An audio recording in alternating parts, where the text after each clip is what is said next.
Halloween night, 1999, up on that bridge, I saw a little kid, and then everything bad or whatever that I saw after that and that happened,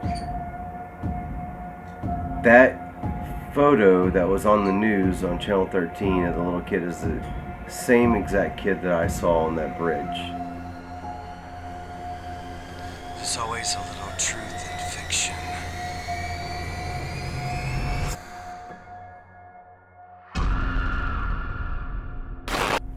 I went up on the bridge and I had all aside, I had a breakup that caused me a little bit of, I didn't really care too much if I was alive or not anymore. And I went up there and had a bottle of whiskey, and a bunch of people were going at the bottom of the bridge, and they were yelling and screaming and calling the ghost names. Like they think that was part of the quote unquote ritual, where you call her devil's whore, slut, all kinds. I've heard all kinds of terrible things. But I was the only person up on the bridge, and people say that you say her name 3 times and then she appears, or she has left hand marks on their car because their car wouldn't be able to start. What possessed you to go up there in the first place? Or she'll end up appearing as she's hanging from the bridge. But I think for some odd reason that I wanted just to talk to, test the urban legend, and also kind of just talk to another tormented spirit, I thought. Do you think that experience changed you? Yes. I'd say it did a bit. I mean, it's not the only paranormal experience that's ever happened in my life for sure, but it was some things have never really quite been the same. That breakup that I had, everything just got way worse. I had the worst relationships ever after that. I almost completely lost my faith. I went through incredibly bad bouts of depression, and I had panic attacks ever since. So your panic attacks, did you have them before going up there? Never. I've never had one. And it didn't happen.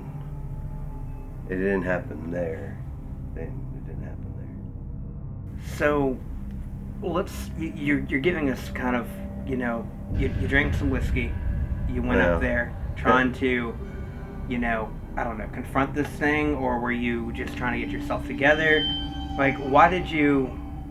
There's just a lot of silly things that you do when you're a kid, and you test the spirits and whatever it is. But sometimes you kind of want to act like you're real tough or something, or I'll push myself further than anyone has before, or I'll do this because everyone else is too scared to do this. Do you think that those spirits, what you felt up there, do you believe they're real? Well, I tried to for years and years and years, because I was never really a experienced drinker or drug user or anything like that. I never was,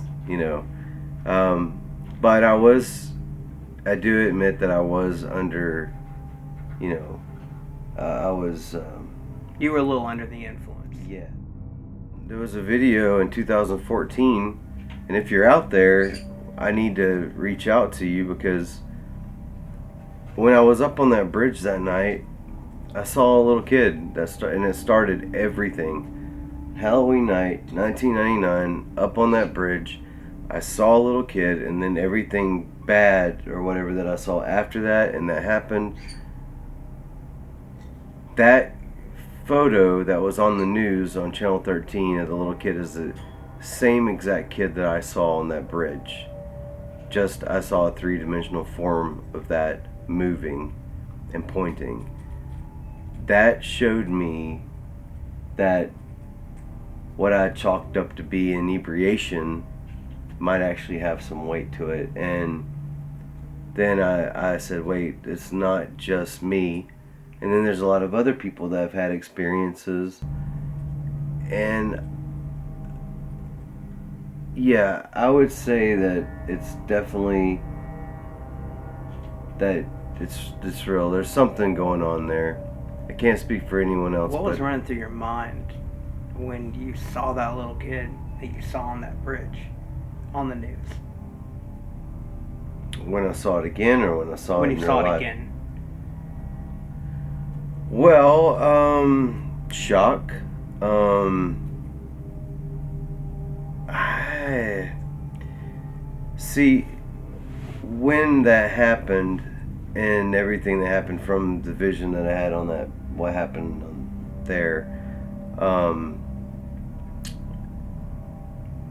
Weird things started to happen to me in Ireland. Around the house, I got put in a situation in which I was stuck all night, every night, and completely where no one was with me, and I couldn't go anywhere, and I wasn't in jail or anything. It's just we didn't have a car for that week or two, and so Lisa went to her mother's with my daughter. So I was in the house by myself doing the research and stuff on this, and every time the subject would come up, doors would start opening that you can't open. They're on rough carpet that I have to put pressure against, would pop open.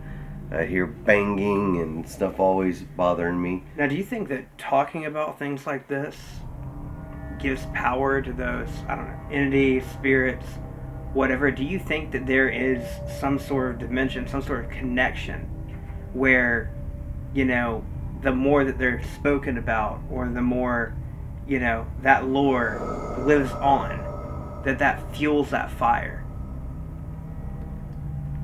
I personally feel that there is a transfer of energy in between what's living and what wants to be alive again. And I feel that since humans can generate energy, and different things generate forms of energy, that they are attracted to that, spirits are, and things, because they want to be back amongst the living, or want to be free from whatever's holding them down to where they're at, where they can't go on to the next place in their path, and what's cursed them or whatever. I don't really know all about that, but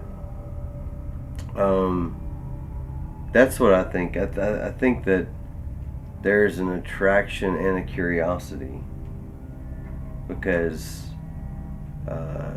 you've given credence to, like, say, in a voice of saying, hey, I'm here, someone's listening to me, you know, like, it's just like a YouTuber getting millions of views and just blowing up, and you're like, hey, I have a platform now. Right. I think it's the same way with them. Like, they feel like all of a sudden they can speak again Now, or be part of the actual human world. With your experience and everything that you've went through, do you feel like that's changed you as a person? No, other than the panic attacks and whatnot, and some things that followed that gave some trouble. I really didn't give a second thought to it until I started this looking for ideas for a new film, and then I thought about it, and then I thought about what happened, and then I started to research, and then it hit me like boom, boom, like, you see this. I mean, it was like time stood still, and there was something standing right there staring at me.